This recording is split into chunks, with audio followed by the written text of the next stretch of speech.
Greetings, humans. You have entered the Command Zone, your destination for all aspects of Elder Dragon Highlander. Enjoy your stay. Wish we could turn back time to the good old days when the mama sang us to sleep, but now we're stressed out. I was like, are we going to do it again? Waka, waka, waka. It's relevant on two levels. We'll let everybody else out there figure it out. Manilo, yeah, we're going deep today here in the Command Zone. Anyway, how's it going? What's up, everybody? You are watching / listening to the Command Zone podcast. I'm one of your hosts, Jimmy Wong. How's it? It's Josh Lee Kwai. All right, M21 is here. Yeah. We did the best new commanders. We went through all the legendary creatures last week, and now we're starting on our set review of all the cards that will be able to go in the 99. Yeah. You know what? I'm actually pretty stoked. Got to look at all the cards, and I think it's a pretty exciting core set overall. There are a few things in here that just make me go, okay, power level increased. Yeah, there are some eye-popping reprints too. Yes. But exciting. a lot of really cool brand new cards that I think are going to make a splash in the format. Before we get into it, as always, you can support this show by supporting our sponsors. If you go to cardkingdom.com/commandzone right now, you can pre-order the M21 stuff. Mm-hmm. And we're about to talk about a bunch of cards that you're going to want to get your hands on. And those reprints. Oh, you definitely want the reprint. Grim Tutor? I mean... 1999, I was young when that card came out. That card was $200 like a month ago. So if you want to pre-order any of this stuff, obviously there's a lot coming down the pipe. There's been so much coming out recently too. You may not have caught up with all the Aquarius stuff, with all the mystery boosters, with it's crazy. There's no shortage of things you probably want to get your hand on. So again, Jumpstart too. Holy moly. Cardkingdom.com/commandzone. You're going to buy Magic cards anyway. If you just use that affiliate link when you do, you really are supporting all of our content. It's so simple. And you know what? What's great with new releases, that means UltraPro, our other sponsor, is coming out with new playmats, new sleeves, everything, the accoutrement to make your playmat and your area look awesome when you play. Not to mention some of these special new cards. Grim Tutor needs to go in a sleeve. Oh, you gotta put Grim Tutor You better into put an in a sleeve. And they have that other alternate version, which looks really great. Geoffrey Palmer also did a cool animated version of that.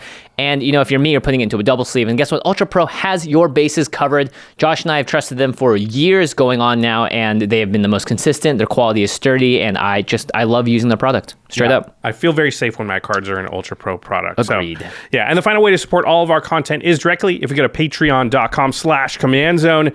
You can qualify for all kinds of cool perks like interacting with Jimmy and myself on our Discord each and every day. You also get to do things like watch game nights earlier than anybody else. And spoiler alert, there's a game nights for M21 that's being worked on now. Ooh. We managed to, things loosened up a little bit here from the pandemic, and we were able to film one episode. We had to make a few changes, but we have limited time to do it. We're still going to get it out for you. So if you want to see that early, patreon.com/commandzone. And we call it One Lucky Patron every single episode. So this episode is dedicated to Kyle Carrasco. Kyle, you rock.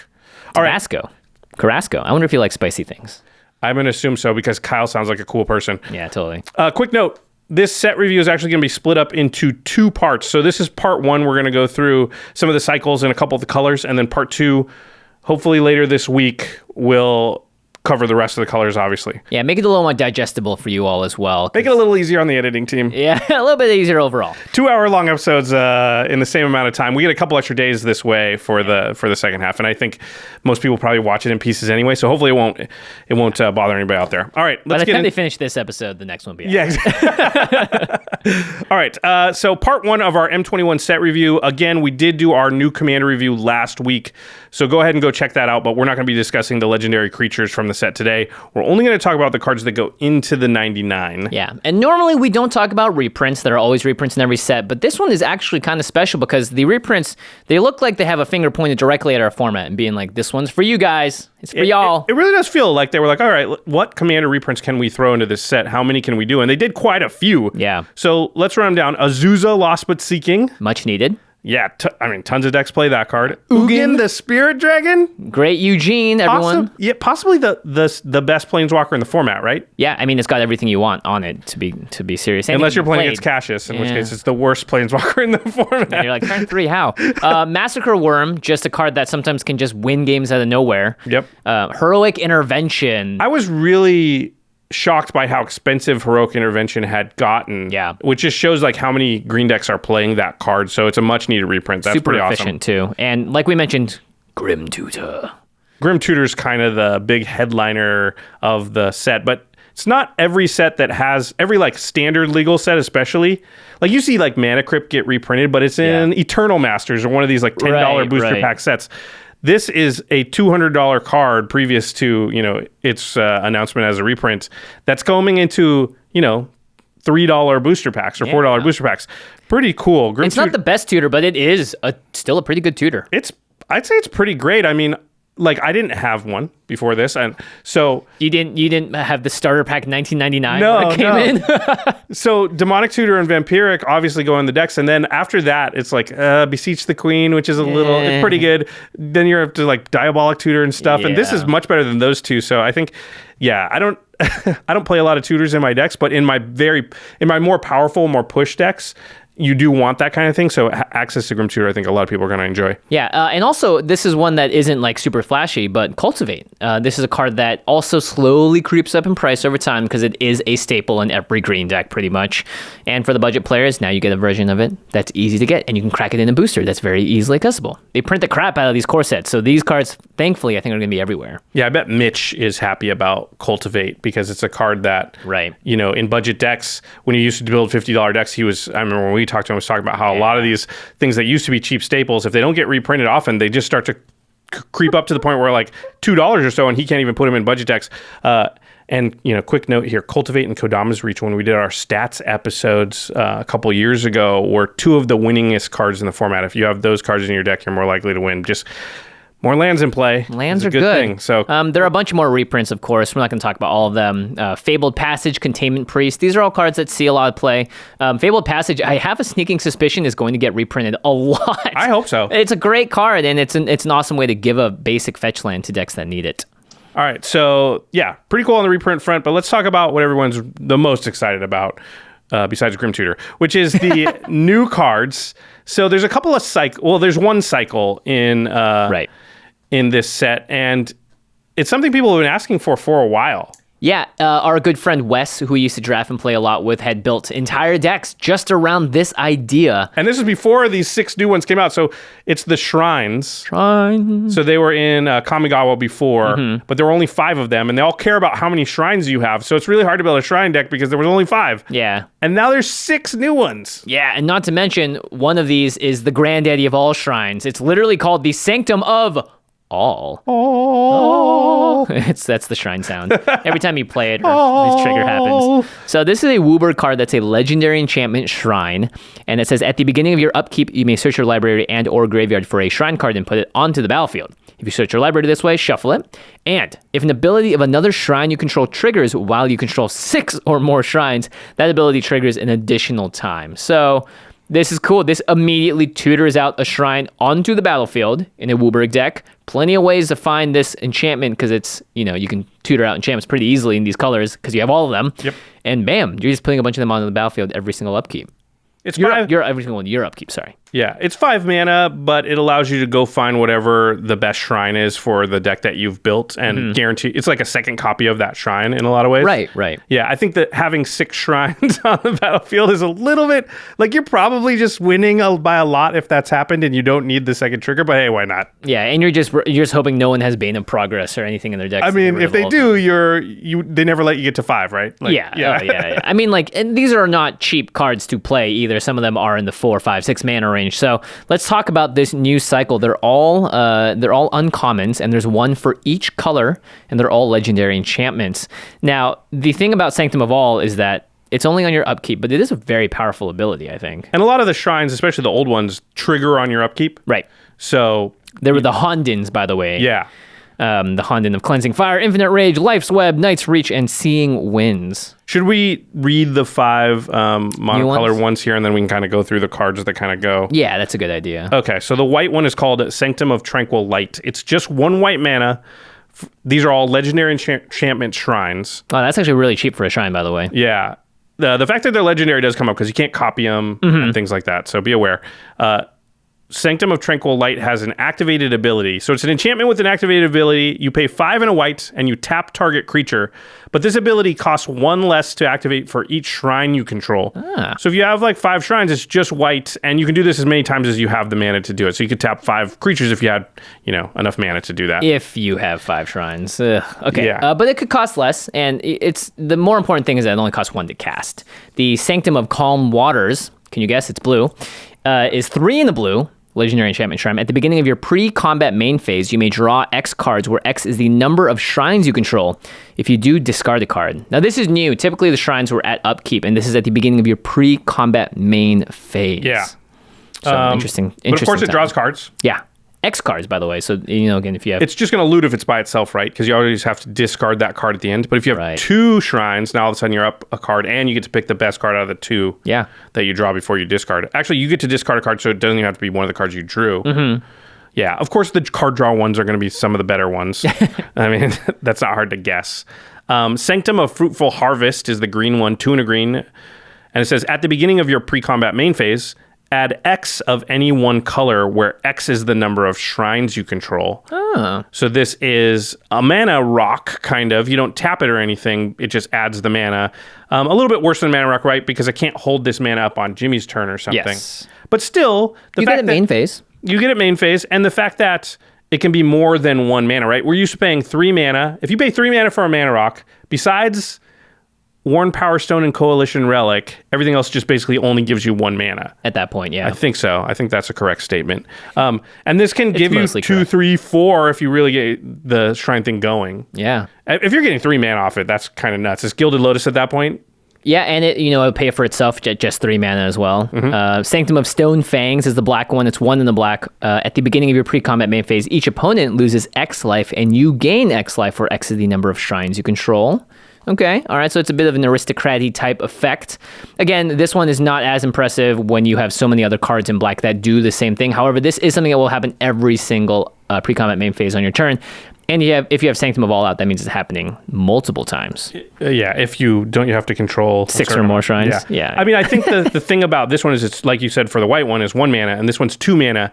And what you want to do is have a lot of shrines out, so you don't. You need some cheap ones, even if they don't do much, to just count as a shrine. Because if then the next turn you cast the green one and you get 2 extra mana, the next turn, that's a lot better than 1 extra mana, obviously, and it starts to snowball. The red one is the last one here, Sanctum of Shattered Heights, 2 in red, legendary enchantment shrine. You can pay 1 and discard a land card or a shrine card.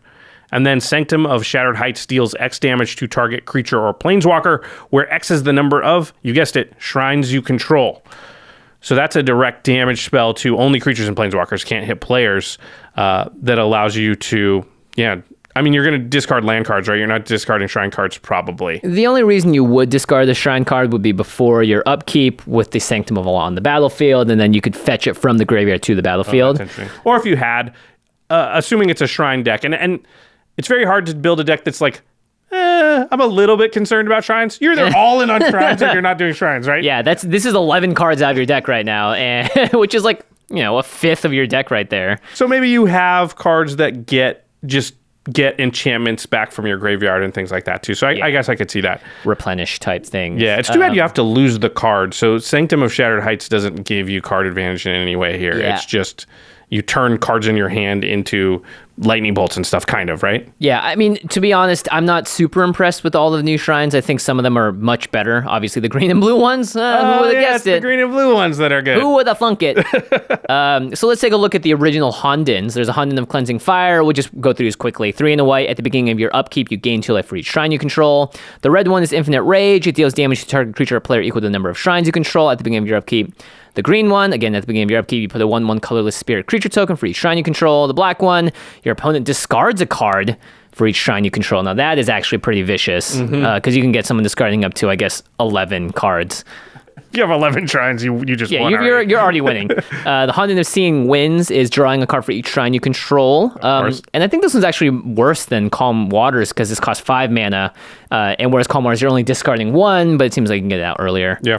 And then that is, I think, Yeah, that's all 5 of them. Yeah, so those ones, like we said, they all trigger on the upkeep. And because in a shrine deck, we're assuming you're going to put the Hondens and the Sanctums all in there because you're going to want just the highest density of shrines that you can get. Right. If someday in the future they make 5 more shrines, you're going to put those shrines in because it'll be a long time until there's too many shrines where you're going, I don't need this one. I can cut one now. Yeah. You want to be playing a shrine every turn if you're this deck, I think. Yeah. So anyway, because the upkeep is so important for the other 5 shrines, I think one of the cards that you definitely want in the deck is Paradox Haze.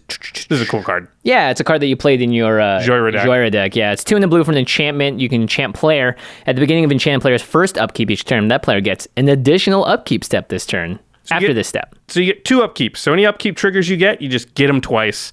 Really cool with the shrines. Yeah, it was the old school Joyra with the suspend counters, not the new Joyra. Right, and if you have Sanctum of All and 6 shrines, you're getting 4 triggers total because it's going to trigger twice, and then that times 2 for Sanctum of All. So it could be great. Like that's game winning.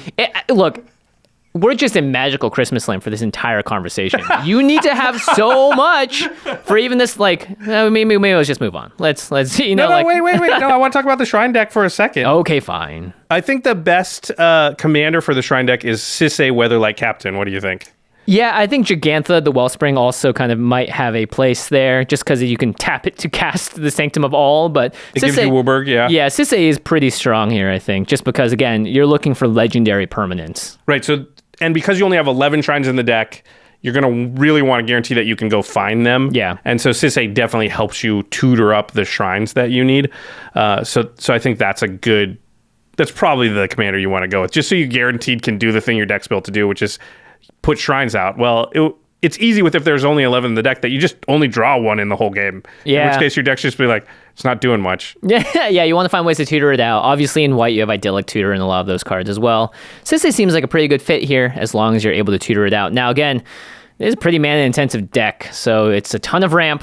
It's 5 color, though. Yeah, you wrote a lot of Enchantress pieces to keep your engine going and just drawing cards regardless. I think that's right as well. The kind of thing that this deck wants, though, is a real win condition, because just having all the shrines out is a lot of value, but you got to find a way to end the game, right? It's true, actually. You're going to make mana draw cards, tap down their permanents, make some tokens with the old one, draw more cards, gain life. Oh, crap. Which one wins the game? Red can't even deal with It's the black one, the Stone Fangs, right? So they just wait, exile the black one, and be like, okay, what else you got? And you're like, crap, I'm making mana drawing cards, tapping down. Dang it. I've just decked myself. Whoops. Use Starfield of Nyx and turn them into creatures and just do what an Enchantress deck does, I guess. I think these kinds of decks are definitely fun, and they're very easy to build because these cards are not prohibitively expensive. Right. And they're all uncommons for the most part, except for Sanctum of All. So, I mean, it's cool to see this.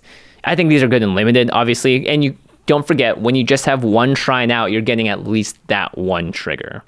Yeah. It's going to be a middle power deck too, which is like, a lot of people ask us all the time, well, how do I build? I only build like 8s and 9s and 10s. How do I build? Well, sometimes choosing a theme like, hey, I'm going to build a shrine deck will just naturally keep your power down so you can maybe play with your play group if they play mostly 6s or whatever. So, yeah. All right. I just threw a lot of shade at the shrines. I mean... No, I still got to build a Saga deck. Can I build a Saga and Shrine deck at this? No, they want totally different things. One wants to like proliferate and mess with counters and stuff, and these want to just get out on the battlefield. Then Enchantress, basically, right? Yeah, at least you have enchantment. Maybe it's just an Enchantment Matters 5-color deck. Put in your favorite things. Sure. All right. Let's talk about the new Planeswalkers in this set. So it's a core set. There are 5 new Planeswalkers, 1 in each color. Yeah. Very exciting. There's a new Planeswalker on the battlefield now. And this is the first time we've ever met this character? Yeah, I believe they're from Amonkhet, and it is Basri Ket. Like Amonkhet, actually. Interesting. It's 1 white for a legendary Planeswalker, Basri. So it's a 3-man Planeswalker, comes in with 3 loyalty. +1, you can put a +1/+1 counter on up to 1 target creature, and it gains indestructible until end of turn. Oh, okay. -2, whenever 1 or more non-token creatures attack this turn, create that many 1/1 white soldier creature tokens that are tapped and attacking. And at -6, you get an emblem with, at the beginning of combat on your turn, create a 1/1 white soldier creature token, then put a +1/+1 counter on each creature you control. So this is sort of like the inevitability clause. You just get to -6 and you're making a bunch of tokens. This is, I'd say, right in the middle power level. It's sort of what you come to expect for Planeswalkers that are white. They buff up some creatures, maybe they make them harder to kill, +1/+1 counters matters. It's not terribly impressive, but I think the rate for a 3-mana Planeswalker that at the very least can make something bigger is not the worst. typically we want to make tokens. The -2, though, more interesting here. It does make tokens, but it's contingent upon you attacking with a bunch of creatures, which, does happen in games, but I don't know how often are you really swinging with more than 2 creatures, right? Mm-hmm. So a lot of times I think your best case scenario, your most realistic scenario for this is play it, -2, attack, get 2 1/1s, and now Basri's at 1 loyalty and probably going to die. Yeah, you better hope, too, that those 1/1s can go somewhere that they're not going to get blocked and just immediately dead, because they're 1/1s, and they have to be entering the battlefield tapped and attacking as well. That's a really good point. And you're not doing that on turn 3 because what'd you do? Well, I guess you went 1-drop, 2-drop, but that's pretty rare, right? A Restock or something maybe can do that, but probably you're playing this on turn 4 at the earliest because you went 2-drop, 3-drop, and then... You want more attackers. Somebody's got people have blockers. Maybe you got one player with no blockers and you can get through. I don't know. This could be a win. But if you tap out, right? Like Basri is just sitting there at 1 loyalty and you tapped out because you want to attack with everything to make as many soldiers as possible. So you have no blockers. Yeah. So it just dies. So is 3 mana make 2 1/1s any good? I like this later on in the game. If you're just a token matters deck, you want to attack. It's turn 7 or 8. You have a whole army of little guys, but you can't get through for the damage. You play Basri, maybe some sort of pump spell on top, attack, use his ability, and boom, you got tons of creatures out. But if that's the case, then I might as well just play Elspeth because it's late enough in the game that I could cast her, right? And she's just way better. Yeah, she could board wipe. She can do a lot more stuff. Yeah, unless you can use the +1/+1 counter on a creature and make it indestructible, unless that's somehow useful to you. I don't know how much I like Basri. Yeah, and usually when we look up the cards for these that synergize with them, you can tell their power level based on what the cards are that work well. So I was like, Anafen's of the Foremost. It's a creature that when it attacks, you put some +1/+1 counters on another trapped creature you control. It's cool, it's +1/+1 matters, maybe some tokens, but it's not wow, these 2 cards together, woo, it's crazy. It's just that might work. Yeah, and it's okay, maybe a Najeela the Blade Blossom deck where you want to create tons of low tokens that are tapped and attacking. This makes more, so Basri can, but then it's wait, this is non-token creatures attacking. So, it's hard to find the things that work great with this. My favorite might just be a mono-white Audric deck. Because you get indestructible on the creature, and then boom, Audric is going to be able to... All your stuff has indestructible. Right. So you do like that part of it. And also, if you just happen to have a lot of creatures, and you've already got flying and other stuff going on, then now the tokens matter a little more. Yeah. Audric's pretty good home for this. I thought Winota's okay, even though, remember, the creatures enter tapped and attacking the tokens, so they won't trigger a Winota on that first turn, but if any of them survive on the next turn... then you can get the trigger. I don't know. I'm reaching here. I'm stretching. Yeah, well, we got to reach in general when it comes to mono white and mono red. The cool thing about Basri and Winota is that he makes white soldier tokens, and Winota says non-human. So there's a low, even though the soldiers could be humans, they're actually soldiers first, humans second. They're not humans necessarily. They could be Minotaur soldiers. So they're just straight up not humans. Yeah, they're just soldiers. So it works. Solgies. And assemble the Legion. If you're just playing straight, let's make a lot of creatures attacking type thing with their Tajik deck or whatever it might be. Basri could find a place there. All right, Basri, pretty lackluster, I'd say. Yeah. When you're comparing it to Elspeth. You're never gonna. Elspeth's one of the best planeswalkers ever made. So, yeah. But even comparing it to a mid-tier, middle of the line. Planeswalker, I can't think of an example off the top of my head. I think it's still lackluster. It's a bit tougher too to put Basri Ket in a standard legal set and make him super overpowered because Elspeth warped the standard format when it hit. So. Oh yeah, I don't want them to make another Elspeth. I'm just saying that's the power level we're sort of looking at as a threshold for will we play it. And I don't think Basri's just going to see much play. Nope. Sorry, Basri. You are cool though. You seem like a cool dude. All right, the next one is Chandra, Heart of Fire. 3 red for a 5 loyalty planeswalker, so 5 mana for 5 loyalty. Her +1 is discard your hand, then exile the top 3 cards of your library. Until end of turn, you may play cards exiled this way. +1, Chandra, Heart of Fire deals 2 damage to any target. Oh, 2 +1s though, no -1 here. That's cool. -9, search your graveyard and library for any number of red, instant, and or sorcery cards. Exile them, then shuffle your library. You may cast them this turn. Add 6 red to your mana pool. Okay, so that's interesting. Now you're talking 5 loyalty. That means doubling season is a potential here to get you up to 10. You immediately -9. You're already winning the game at that point. Maybe there are planeswalkers to play.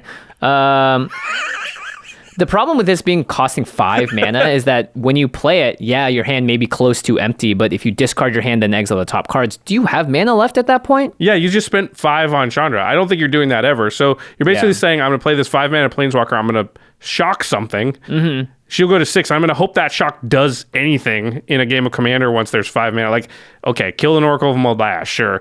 But it feels like she's immediately going to get attacked and die. Yeah. And then, why can't you discard your hand and then draw 3 cards? Because it's a real downside to, like, it's not as good.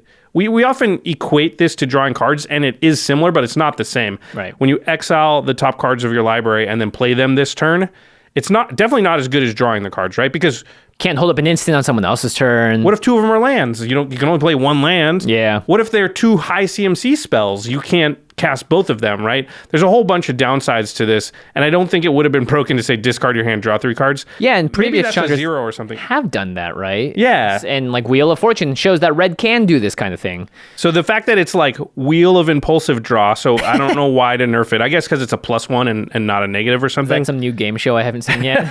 Welcome to Wheel of Impulsive Draw. We're going to mention this card probably 8 times in these next set reviews, but Riel the Everwise is my favorite commander to sort of have Chandra there, because you're going to discard your hand, and if it's like 3 or 4 cards, then booyah, you're going to draw some with Riel. So yeah, do you want to read Riel? Because she is kind of new. She is going to be around as well. It's 1 blue and a red for a legendary creature human wizard, a 0/3. Gets +1/+0 for each instant and sorcery card in your graveyard. And whenever you discard 1 or more cards for the first time each turn, draw that many cards. So you can discard your hand, draw that many cards, and then also do the impulsive draw thing. Yeah. So I guess you'll do the impulsive draw, then draw that many cards because you have to resolve that ability. Anyway, you get what I'm saying. You just got to keep the cards. Yeah, I would say in a Riel deck, maybe Chandra is good enough. Although the wheel decks they're not having trouble finding that effect, so I don't think they need like a bad version of it, right? Yeah, and Chandra, if you just look at her for 5 mana, +1, deal 2 damage to any target. 5 mana's a lot, and again, core set can't push the power level too crazily, or can they? We're going to get to one where they push the hell out of it. So. Yeah, I know. So they can do it for other colors, but just not our good old white and red friends over here. Sorry. Yeah, doubling season is a thing with Chandra. I think it's less likely you're going to build that deck just because you're going to be in green then. And are you going to build an instance and sorcery matters deck? She can only get the red instance and sorceries out of there too. It's limiting. It's not like you doubling season Chandra ultimate win. There are Planeswalkers that do that, and if that's what you want to do, I don't think Chandra fits that bill either. So it's just another Planeswalker we're going to talk about, and we'll probably never mention again on the show. Yeah, I doubt I'll really see this as well, but this is the sort of thing that this is like kind of the core set mentality. It's like, I opened it in a booster. I'm going to slot it into some fun deck. Yeah, it'll do some stuff. It'll do some stuff, and eventually you might find that you'll replace it. Planeswalkers already bring such an inherent risk with them, and they draw so much attention towards you. Her going up to 6 on the first turn you play her is a bit tough to deal with, because that's a lot, right? So 6 is a decent amount. But otherwise, not terribly impressed. Chandra's had a lot of iterations over the years, though, so it's not like I'm terribly like... Yeah, it's not like, oh no, we can't play a Chandra. There's a bunch that are playable. Yeah. Also, Planeswalkers as a card type, I don't know about you, but they're slightly annoying to play against, so I don't want them to make a bunch of busted Planeswalkers. We get Ugin back here. That's going to be enough to deal with for a little while. I'm okay. Yeah. And there's going to be another one we're going to talk about in a second here, which I think is going to be real. Yeah. A real player. I'm glad that these are within the 4 to 6 range. I think power level wise, that's a great place to put Planeswalkers without just making all of us go, no, why? Which again, we'll be doing here in a second. All right, let's talk about the green one. It's Garrick or Garrick Rule. I'm not sure which is correct. There seems to be some contention in the Magic world because every time I listen to content, they pronounce it differently. Garrick or Garuk, I don't really care. It's a made-up name, so I'm just going to say Garrick. I'm sorry. He's unleashed, though, this time. Yeah, Garrick Unleashed. 2 green for a 4 loyalty Planeswalker. +1, up to 1 target creature gets +3/+3 and gains trample until end of turn. Kind of like Basri, in a way. Yep. -3, you create a 3/3 green beast creature token. Then, if an opponent controls more creatures than you, you put a loyalty counter back on Garrick. Oh, so it's a -1, not a -2 then. If you have less creatures than somebody. Right. And -7, the ultimate, you get an emblem with, at the beginning of your end step, you may search your library for a creature card, put it onto the battlefield, then shuffle your library. So every end step, you have an emblem that says every end step, tutor a creature onto the battlefield. That'll win you the game pretty fast. Yeah, and this again, coming at 4, this is a doubling season target. It'll go up to 8, and you -7 it. This one is definitely much better than Basri. Yep. Better than Chandra. It makes its own blocker, which is, again, one of the most important things, and it might do it at a discounted cost as well. I'd say there's a good chance if you play it on 4, right? Because on your turn 4, you're not playing a creature. Right. I guess it has to be less than, though. It can't be equal to. But green loves to like ramp stuff out. So boom, you're playing a mana dork on turns 1 and 2. Here comes Garrick. You have definitely more creatures than everyone else. True, but then at that point, you're like, -2. He's at 2. Next turn, I'll +1 it, maybe give it trample. Or just +1 one of the creatures, wait for other players to play more, then you -2. So I can see this as a planeswalker that actually sticks around quite annoyingly. Yeah, and just gets you some value. And trample is a thing green decks just generally want. So oftentimes you're like, if I could just get through with this one creature, I will knock that person out of the game. Yeah. And Garrick can do that, right? It's not the super efficient way to do it, but play it, give something +3/+3 and trample. I mean, that's the kind of play that Craig will make against you and kill you with. That's true. You think you're fine, and then boom, Craig's like, kill you. And you're Kill like, you. oh, crap, you gave it trample. I didn't think about that. Yeah, so I think, again, very much in aggressive decks, this is cool. If you're playing Garrick Cursed Huntsman, which was the Throne of Eldraine one, you can make these little black, green, and wolf creature tokens, and when they die, you put a loyalty counter on each Garrick you control. So maybe you can find a way to get them to that -7 faster, because that definitely is a big game winner. Garrick Tribal. Play Wildspeaker. That's a good one. There's a bunch of good Garricks, so that's a good... I like that. Yeah, untap a lot of lands, play a bunch of Garricks, and it's just Garrick.deck.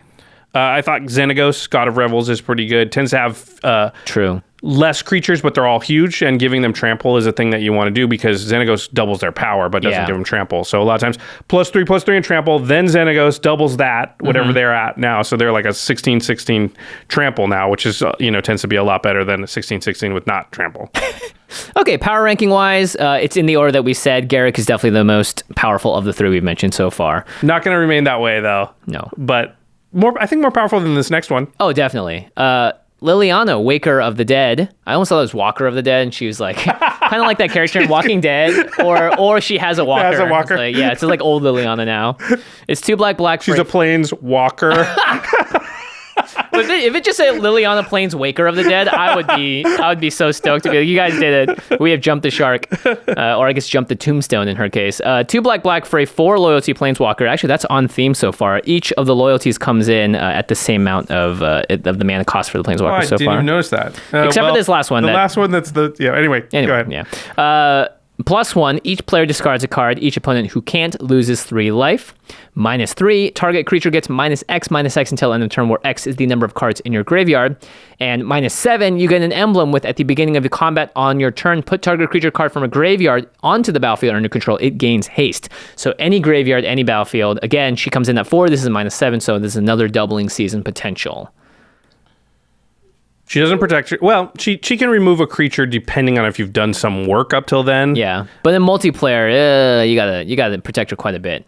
Yeah, I think you need to want people to be discarding cards. If your deck has Waste Not in it, then that's a potential deck that this card might be good in because you care about the discard.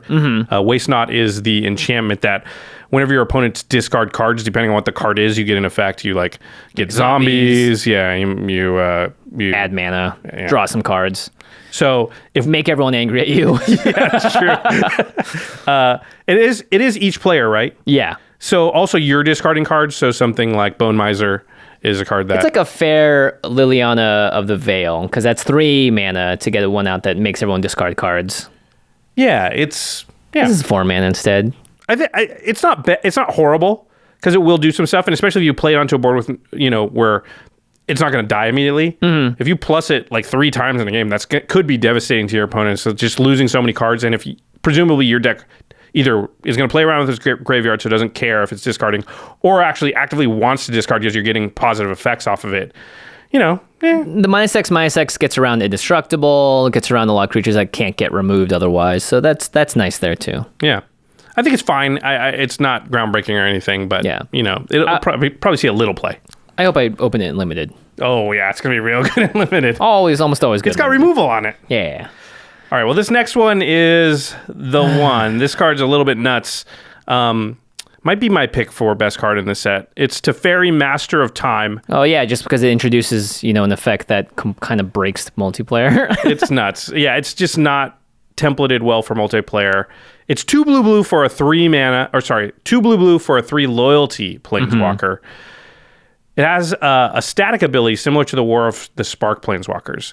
So it says you may activate loyalty abilities of Teferi, Master of Time, on any player's turn anytime you could cast an instant.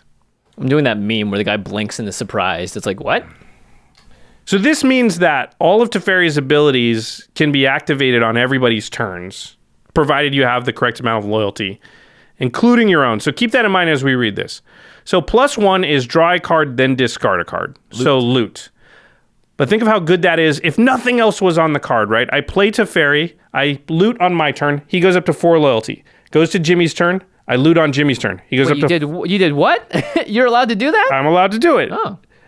Goes up to 5 loyalty. Mel's turn, I loot, 6 loyalty. Ashland's turn, I loot, 7 loyalty. Comes back to my turn. Loot. 8 loyalty. Okay. Negative, but he has more than just the one ability. Actually, if you just stopped right there, it's a good better card. than all of the planeswalkers we talked about. Sorry. All right, -3. Target creature you don't control phases out. Phasing is back. I guess Teferi's protection. Right. Yeah. So what phasing is you treat the card, you treat it and anything attached to it as though they don't exist until its controller's next turn. But doesn't actually leave the battlefield and come back. So there's no, you don't re-trigger enter the battlefields, or you don't get a leave the battlefield trigger or whatever. But the card just doesn't exist. So it won't see anything and trigger off of anything. It can't interact with anything. Nothing can target it or whatever. Right. Yeah, it's like a weird form of removal, but it's an interesting one. And then right before their untap step, it comes back in, so it doesn't have summoning sickness and it untaps. And then there's a -10 on Teferi, which is time stretch. Take 2 extra turns after this one. So it even has the win con on it. Yeah. Like as you're slowly ticking up on everybody's turn, and it's going to get to 10 in 2 rotations, right? Yeah. Because it's 4 per rotation, comes in with 3. So it's just boom, 11, whatever. And you can even activate it, the extra turns on your opponent's turn. Right. Because it's just a loyalty ability. It doesn't say only activate the +1. Yeah. And that's another thing about the phasing thing, the phase out thing. It's an instant speed removal spell because you can do it at instant speed. And because you plus it on your turn, it goes to Jimmy's turn. I have 4 loyalty. It protects itself now because it can even wait till you attack it. Yeah. And then go, okay, I'll phase that thing out and save my Teferi. And then the next turn, you plus it up again, so it gets a little harder to kill. This card is bonkers. Yeah, it really is. Well, I mean, just like looking at the power level compared to the other planeswalkers, I don't even think you could put 2 of these planeswalkers together on a single card and get close to what Teferi's doing here. He's breaking the rules of planeswalkers by doing the thing that I was like, wait, why can't you do this at instant speed when I first saw a planeswalker? Yeah. And here we are. So, and the fact that it scales with, so if you're playing with 6 players, you suddenly would have additional 2 times. Like, I don't love that. I mean, listen, I love me a Seaborn Muse, but I don't want every card. I don't want a lot of that effect because it's just a lot of things happening during other people's turns that tends to like drag out the game. And I think this is the same thing, and especially since I've got 2 different options of what I can do. So during other people's turn, I kind of got to think a little bit. Yeah, it's very powerful, though. Let's talk about some of the cards that kind of go along with it. The big one that everyone's talking about is Oath of Teferi. Basically, if it says Teferi, and it probably works well with him. It's 3 blue and a white for a legendary enchantment. When Oath of Teferi enters the battlefield, exile another target permanent you control, return it to the battlefield under its owner's control at the beginning of the next end step. Oh no, you don't want to do this to your planeswalkers because then they're not going to be able to use it the turn that they come down. Except. So next end step means you can, again, like let's say you play Teferi, and you you +1 it, go there and you play this or whatever, exiles it, comes back. You can use it, and then it goes to the next turn. You can use it again. Yep. But the more important one is that you may activate the loyalty abilities of the planeswalkers you control twice each turn rather than only once. Used to be whatever. Now it's insane. Yeah, because twice on my turn, twice on your turn, twice on Mel's turn, take 2 extra turns, right? Like, it's just kind of like that. Yeah. Yeah. I mean, yeah. I don't really have much else to say other than, that's a card, and this is a combo, and this is just nuts. Yep. Teferi, pretty good. Yeah, I mean, if you're playing Nicol Bolas Dragon God, now he has looting abilities as well as the phasing abilities. And the ability to activate on other players' turns, right? No, it's only activated abilities, yeah. But Nicol Bolas is, I mean, Love's a good friend here. A lot of people said that Pure Imaginative Rascal is quite powerful with this card. Because it gets the extra loyalty counter. It says if one or more counters we put on a permanent your team controls, that many plus one of each of those kinds of counters are put on that permanent instead. So now it's Teferi on 3, plus 1 is actually plus 2. So go to 5. Next turn, 7, 9, 11. On your turn, take 2 extra turns. Yeah. And have loyalty ability left over. Yeah, and Pier curves into Teferi because it's a 3-mana card as well. If you ever get Pier and Oath of Teferi out, is that just infinite right there? Let's see. Well, you go 4 per? 4. Yeah, so you get plus 2, plus 2. I mean, you just can control the whole table with a single Planeswalker, which I think is pretty nuts. Yeah. Because you can threaten the -3 at any time, and we'll talk a little bit about that in a second. Riel the Everwise again makes an appearance here. You're putting stuff in the graveyard. Yeah, you're looting. You're looting, yeah. So just draw 2 cards everybody's turn. That's good. Jeez, yeah. Scarab God, because you want to put stuff into the graveyard as well. Yeah, Muldrotha. Yeah. Anything that is playing around with its graveyard, Teferi is just going to be good because the looting's good. Turns out there are Madness cards as well in blue that I didn't realize, which gets better when you can Madness at instant speed with Teferi.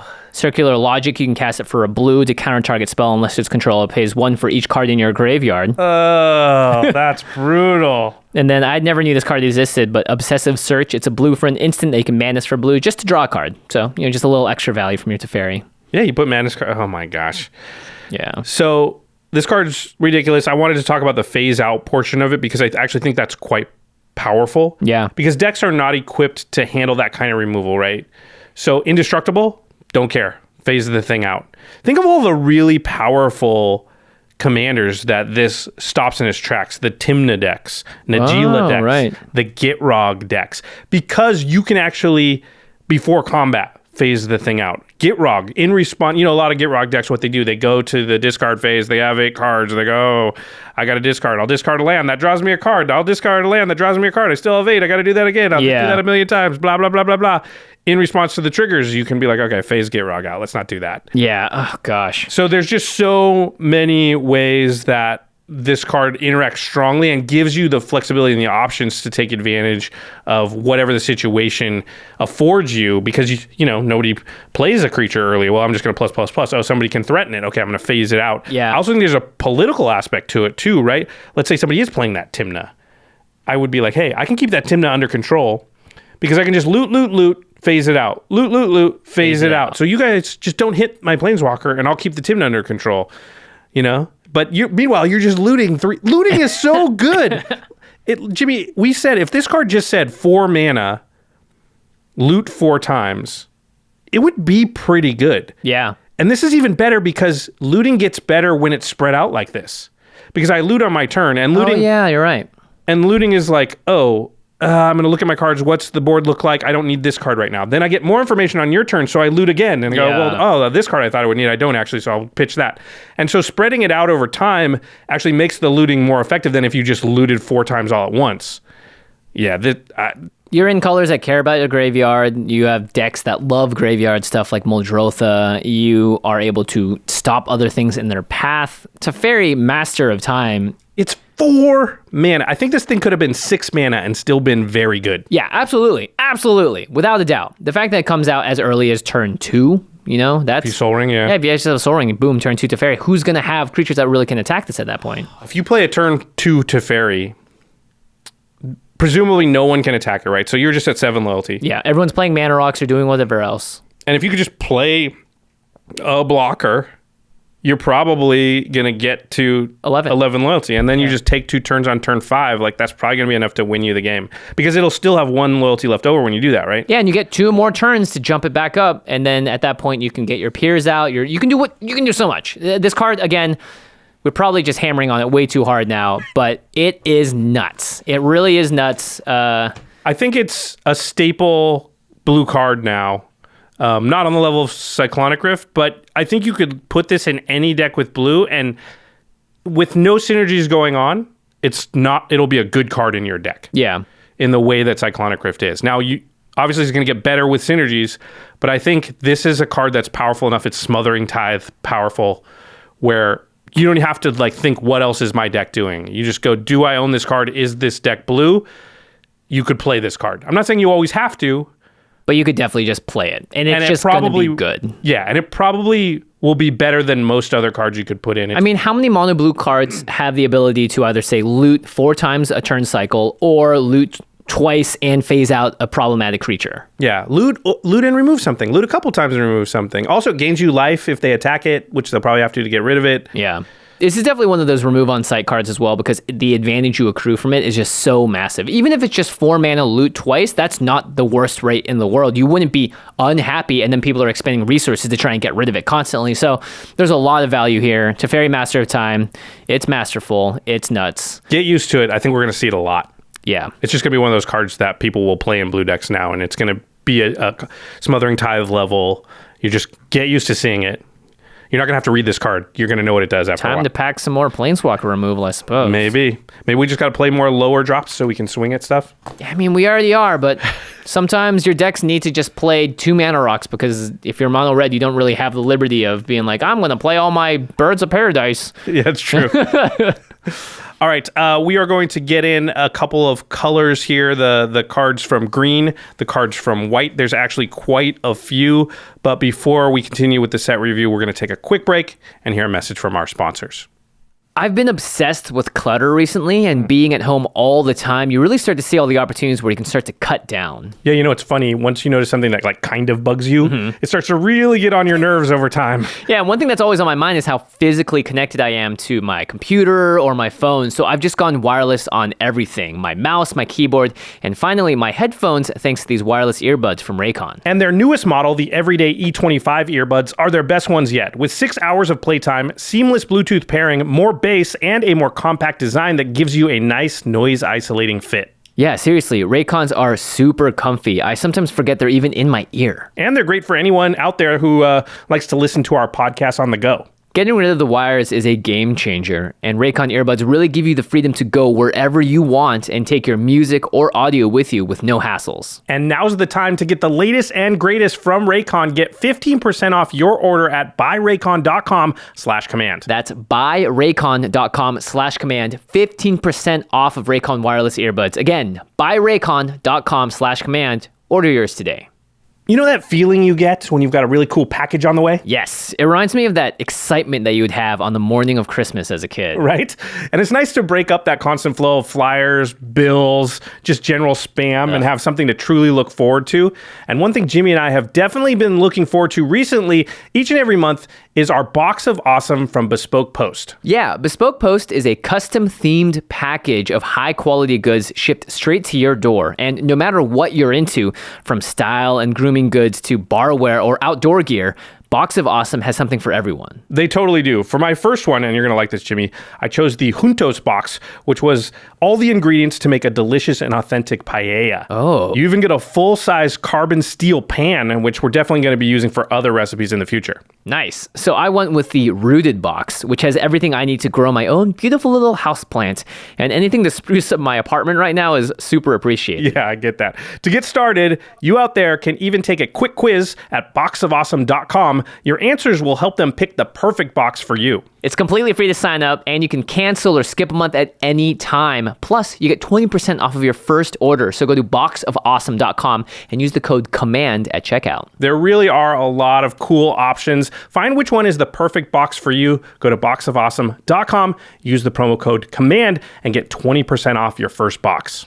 All right, friends, we are back and prepare to not see any cards that are on the power level of the card we just talked about for the rest of the episode. Maybe. There's some good ones, though. There are some good ones, actually. And there might not be another card as powerful as Teferi for the rest of this set review and maybe the next couple sets. That's a powerful card. Maybe the next couple. I mean, we haven't seen a Planeswalker this powerful for... What's the last Planeswalker that matched up to Teferi?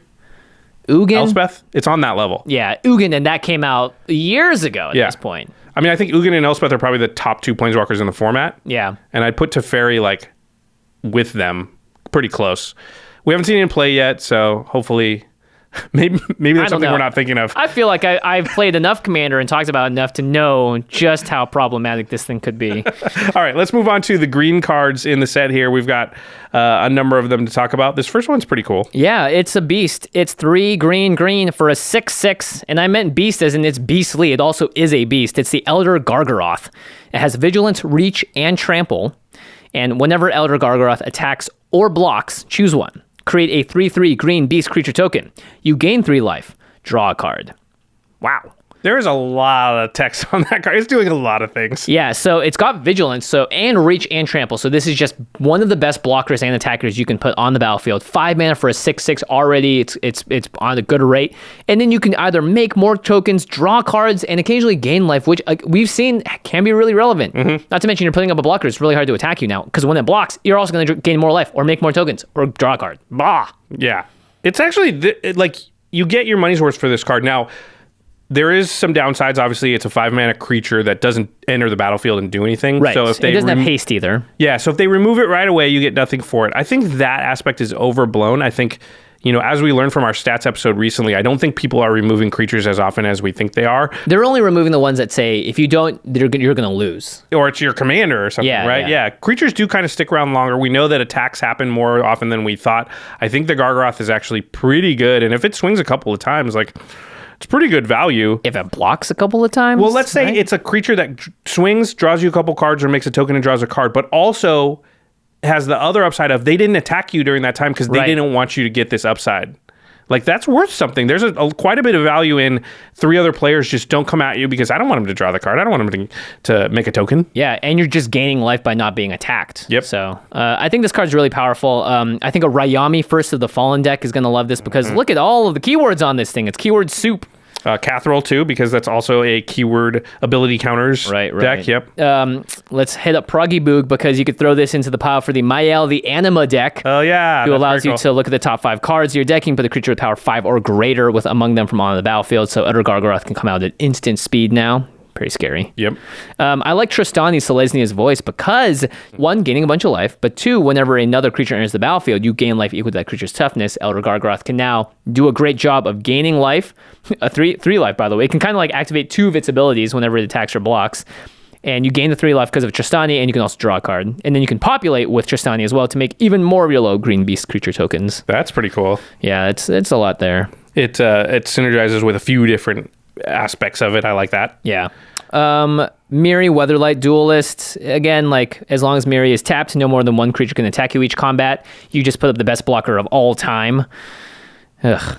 And if you attack with Miri and the Elder Gargaroth, they can't block with more than 1 creature this combat, so the Gargaroth is very likely to not die. You'll definitely have 1 player that you can attack freely. Not everybody's going to have a 7/7, right? Yeah. So, yeah. And the vigilance on this is probably the best aspect of it because you can attack and hold it back to block. So I like this card quite a bit. It's powerful. Has trample, Xenagos, makes it another make it into a 12/12. Yeah. Again, you're going to get the trigger. That's pretty cool.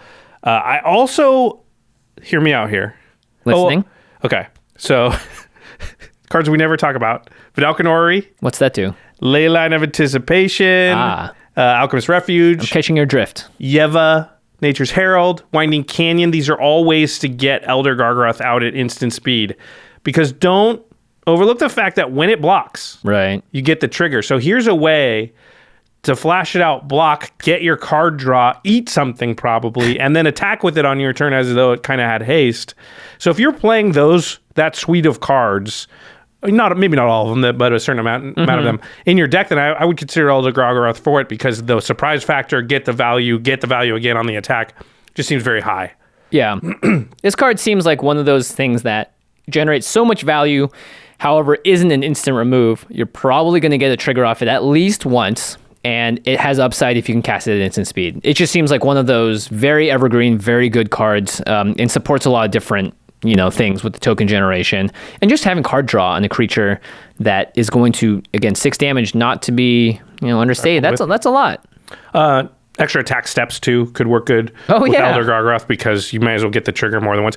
I don't think this is goes in CEDH Dex level card, right? Because you may or may not be able to attack, but it's nice in the 5 to 7 range decks, as I think this is going to be a card that you're happy with. It's going to, after it dies or the game's over or whatever, you're going to be like, man, that Elder Gargaroth, it did a lot. Did a lot of work. Yeah. Good job, Elder Gargaroth. As we would expect of an Elder. The next up is our first cat that we're going to talk about, Feline Sovereign. The flavor on this is actually hilarious. It's 2 and a green for a 2/3 creature cat. Other cats you control get +1/+1 and have protection from dogs. And whenever 1 or more cats you control deals combat damage to a player, destroy up to 1 target artifact or enchantment that player controls. It's like a cat, swiping something off the desk. Yeah, it's like it was left at home and it's like breaking something on accident. There's a cup that's like overturned in the art, which I think is hilarious. So this is like the Trigon Predator, but for cats. Mm-hmm. And this Feline Sovereign itself does not need to attack for it to trigger. It's whenever one or more cats you control deal combat damage. So that's kind of cool. But only destroy one thing. So if you hit with 3 cats, yes, you only get one artifact. Yeah.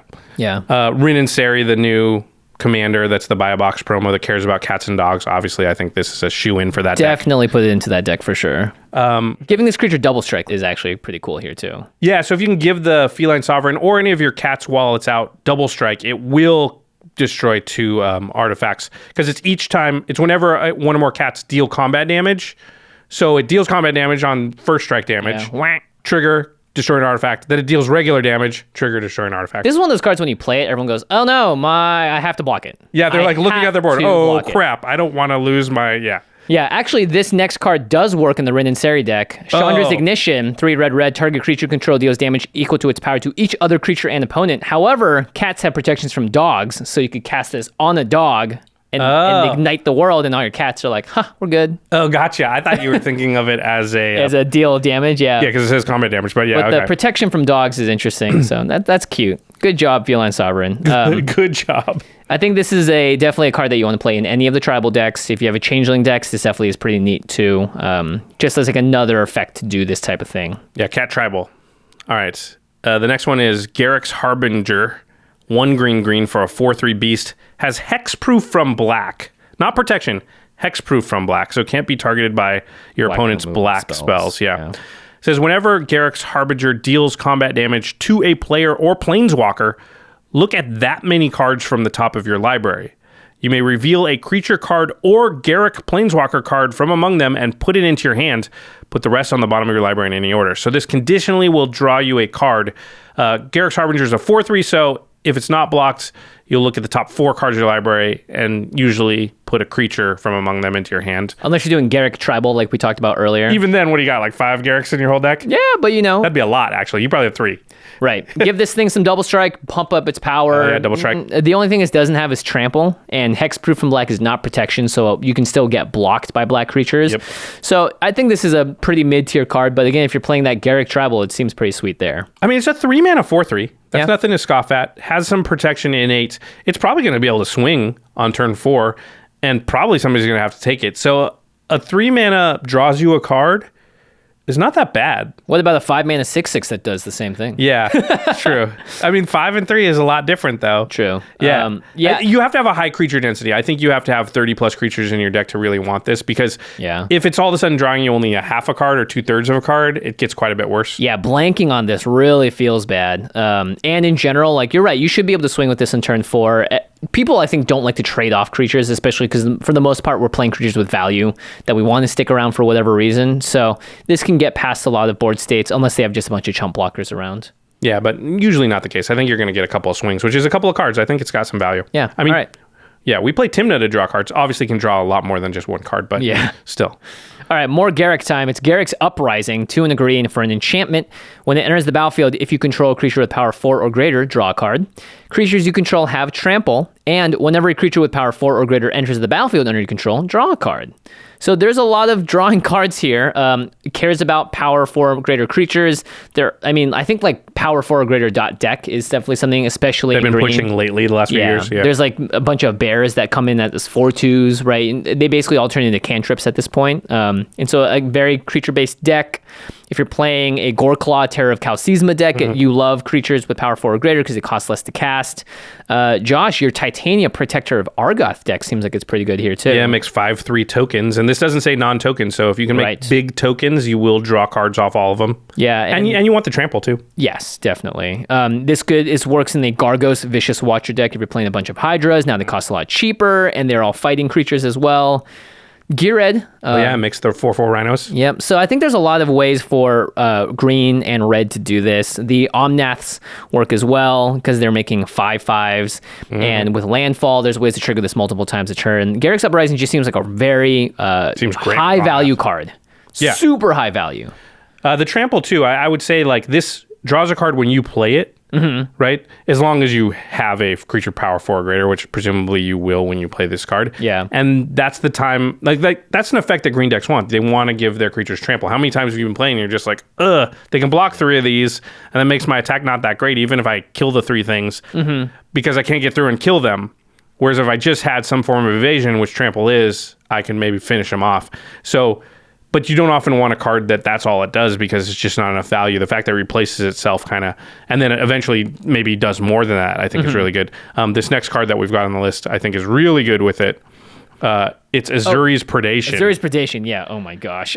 Because Azuri's Predation, You're drawing so many cards. Yeah, because for every creature your opponents control, you create a 4/4, and then each of those 4/4s fights one of the creatures your opponents controls. So you just play Azuri's Predation, and if there's 7 creatures that your opponents have, you draw 7 cards right there. And then you probably kill some of their creatures, maybe not all. Yeah. And then you keep whatever 4/4s were left alive after that. And they all have trample. Yeah. Azuri's Predation I've found to be quite good. Yeah, it requires a board state and a meta that has more creatures, but even if you're only getting 5, 4 off of it, right, that's 4 times 4, that's 16 power on the babattlefield, 8 mana. And now you're drawing 5 cards or something on top of it, so you're probably killing most everything on the battlefield as you're doing it. Yeah.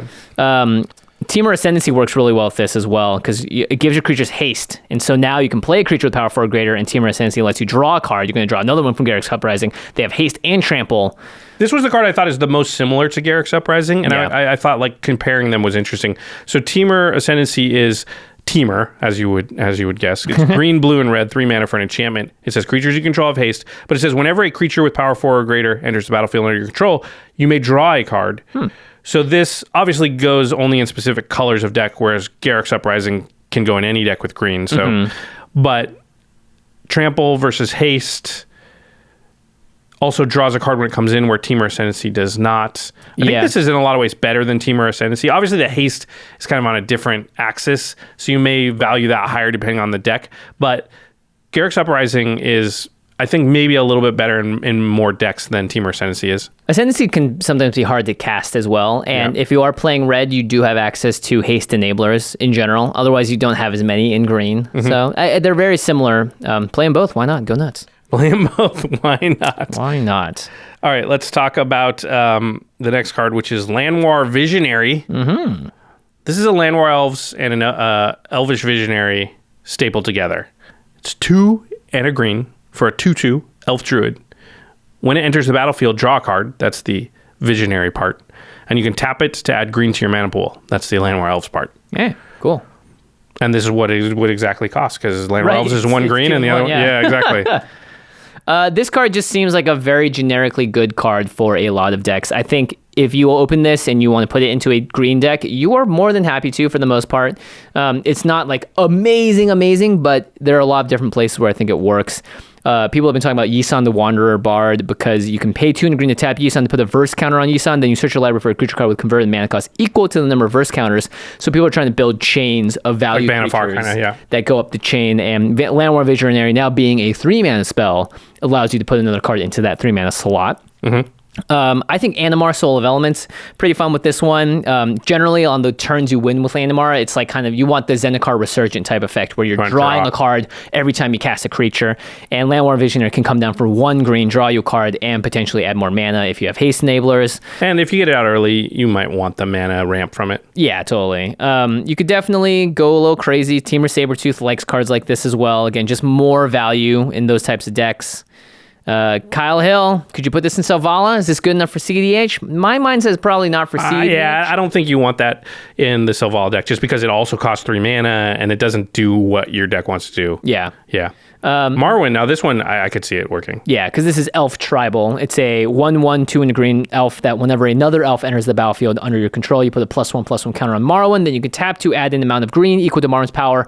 Tons of cards in the elf decks to untap your tappers. You can add bunches of mana, go nuts with all that sort of synergy. I think this is good in my Rune deck, because where it sits on the curve is pretty nice. So it's 3 mana, which means on the next turn you play your land, you can cast Rune with it. That's 5. Okay. And then you can blink it with Rune to draw the cards after that. So it kind of does everything you want to do. I think this card is probably not quite as good as some people think it is, because generally you want your mana dorks to be 1 or 2 mana. 1 if preferable. 1's a lot better than 2, and 3 is generally too much for something that taps for mana, even with the added value of draw card. But I think with the right synergies, definitely this card is playable, but I don't think it's like put in every green deck. A lot of times you're going to be better off just playing the Llanowar Elves. And 3 mana is a very crowded slot. Yeah. I think it's probably the most crowded slot in EDH decks, just because there's so many cards in that slot.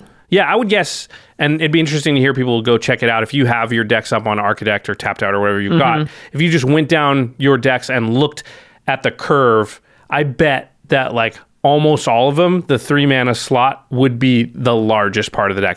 That's my guess. Yeah, even in limited decks, it tends to be that way. Yeah. All right, let's go on to the next card here. It is Primal Might. It's green and X for a sorcery. Target creature you control gets +X until end of turn. Then it fights up to 1 target creature you don't control. All right. So X Tribal. X gonna give it to you. Zexara the Exemplary is sort of the Sultai commander that you tap to add 2 mana of any one color. However, when you cast a spell with X in its mana cost, you create a 0/0 green Hydra token to put X+1/+1 counters on it.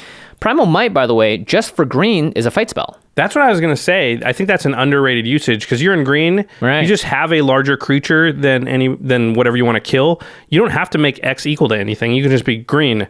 Kill that thing. That's pretty good. Yeah. I'm down for this. And obviously, if it's smaller, you can just be like, okay, X is equal to 2, and then I get enough to kill it. But you don't have to do that if you don't have to. Yeah. Of course, Unbound Flourishing is a card that I'm always kind of looking to find cards that fit with it. Primal Might, because it's an instant or sorcery, you can activate it twice because you get to copy that spell or ability because it contains X in it, and you can choose new targets. So Primal Might becomes like a double removal spell in that deck now. That's cool. I like Jarad Golgari Lichlord a lot here because you can sack another creature and each opponent loses life equal to the sacrificed creature's power. So if you Primal Might something to be massive and then sack it with Jarad, you might just kill everyone. That's pretty cool. Yeah, especially, I mean, this has Galta on the card, and Galta is if you Primal Might Galta, yeah. Make him huge, sack him, everyone loses 20 life or something. It's Ghost Galta. It's Ghost, yeah, it's a shaman channeling Galta. Wow. Flavor text is pretty sweet on that one. Xenagos, we've been mentioning a lot. It's good with a lot of green cards, sort of stompy cards, and this is like a put all your mana into, let's say you have Elder Gargaroth and you give it X is equal to 8, so it's a 14/14, kills the blocker, attacks for 28, draws your card. With haste and vigilance. Gargaroth. Why not? All right, the last green card, I think it's your turn to read it. Sporeweb Weaver. 2 in a green for a 1/4 creature spider, reach and hexproof from blue. Whenever Sporeweb Weaver is dealt damage, you gain 1 life and you create a 1/1 green sapperling creature token. So I think, you want decks that are able to deal damage to their own stuff, right? You're not going to play this card hoping that your opponents will choose to deal damage to it, because newsflash, they're not going to do that. They're going to be like, oh, you got that thing? I'm going to attack somebody else or do something else. Yeah. Or I'm going to attack with something that, sure, you can create a 1/1, but it's going to kill the Sporeweb Weaver. Yeah, it's just a 1/4. I'm going to attack with my Elder Gargaroth. What are you going to do? Not block. Not block, yeah. Yeah, so if you got Pestilence, Pyrohemia in your deck, and you have green, you could think about it, because those are great engines of like, ping everything for 1, make a 1/1. Obviously, if you do it again, you're going to kill the 1/1 that you made. So you actually gain the life back too, which is interesting. Yeah, so you stay even on life. So you even might be able to combine that with like a Phyrexian Altar or something, right? So you're like, actually, we just put together the combo, right? We did it. Phyrexian Altar, Sporeweb Weaver, and either Pyrohemia and Pestilence will win the game, because you Pestilence for 1, that hits the Sporeweb Weaver and everybody for 1, but you gain the life back and you make a Sapperling token. You sack it to Phyrexian Altar to make the black mana to activate Pestilence again, and now you're in an infinite loop. Wow, we comboed out on the show. Cool. There you go. We're going infinite, so this episode will never end now. I just realized the Pestilence thing doesn't work. Why? Sporeweb Weaver will die. You're right. You have to give it indestructible. Okay, it's a 3-card combo now. Or you could do it for three times on your turn, 3 on the next turn, 3 on the next turn, because damage wears off. Okay, anyway, back to... Someone's already commenting and they're like slowly deleting it now. I couldn't type fast enough. It's okay. There's still going to be some comments that make I got to turn off my caps lock. I got to unthumbs it down now, the video. Jeez. You wrote down the pingers deck, the Tim deck. Yeah. Which definitely, because you can ping your own stuff. So just saying like, oh, I'm just going to hold everything up, and then on the end step before my turn, I didn't really have to kill anything or do anything. I'm just going to use my 2 Tims and make 2 1/1 Saplings. Pretty good life. Yeah. Pretty good value. I put Enrage decks. Oh, here. right. That's sort of the dinosaur mechanic. When you deal damage to something, it enrages and that triggers an effect. Right. So, Are there any Enrage decks? I tried to build a couple and it wasn't great. And sometimes you're just putting in these random cards to trigger Enrage, but they're not that great either. Yeah. Maybe you can sort of build one that's all about pinging and Enrage, sort of putting all these themes together. I could see that working. So when we do these set reviews, often we're like, we're looking at all the cards and we put these cards down and which ones are we going to talk about? And it gets fun because you're like, oh, this card will work with that one. This will look, and then you want to kind of bring yourself back down to reality here because, when you're forced to think of interactions with the card, you often come up with cool stuff. And then I was like, yeah, this card's a lot like Hornet Nest and nobody plays Hornet Nest. So sad. So it's like, oh, I got really excited about this card. And then I think, maybe it's not so great. Yeah.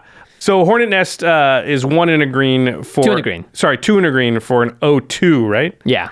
And then whenever it's dealt damage, you create that many 1/1 green insect creature tokens with flying and death touch. So it makes way better tokens than the Spore Web Weaver does. And like I said, nobody plays Hornet Nest really, so... It's cool interactions, and I hope everybody out there is excited. But the reality of the situation is, I don't think anyone's really going to use this card. No, but maybe we're still looking for that Pinger Enrage deck in probably Naya colors. You're probably doing it like in a Zakama type deck, maybe, because you can. I don't know. Who knows? You know what? Just have fun. That's true. As they give us more pieces, eventually you hit the tipping point where that kind of deck becomes viable. Maybe Spore Web Weaver doesn't push us over the edge, but it gets us a little closer. So maybe in a couple years or something, that deck becomes something that you could, you could viably do. Okay, we've been doing this new thing now when we do these set reviews. We talk about how did the color fare? So we're going to ask ourselves here, looking at all of the green cards, and we're not, of course, we can't forget Garrick Unleashed as well as the green Shrine here. And let's not forget Jor-El. Jor-El, right? Yep. The card that I played as my commander on the M21 Game Nights. So I am gonna probably say this for all of the colors, but I think in a core set, it's all about like going back to the roots of what the colors are. There are very few multicolored cards in these sets. I think green is very much representing what it likes to do the most, with a little bit of variation here with the Feline Sovereign and the Sanctum, I guess, because the Shrines are a new addition to this current meta.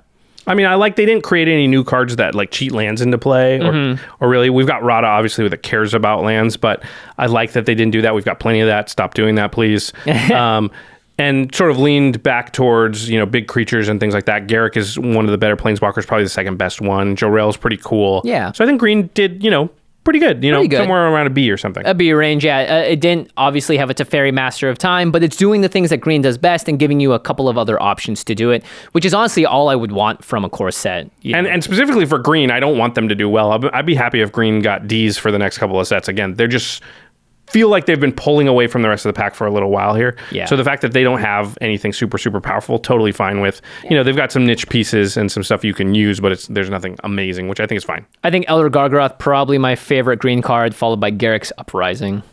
Yeah. It's always cool to see as well when an uncommon makes it into the set reviews, because normally the uncommons, especially in core sets, are a bit more underpowered and they're not as flashy. So good job, green. Nothing too crazy, nothing too overpowered. We appreciate it, and we thank you for your service.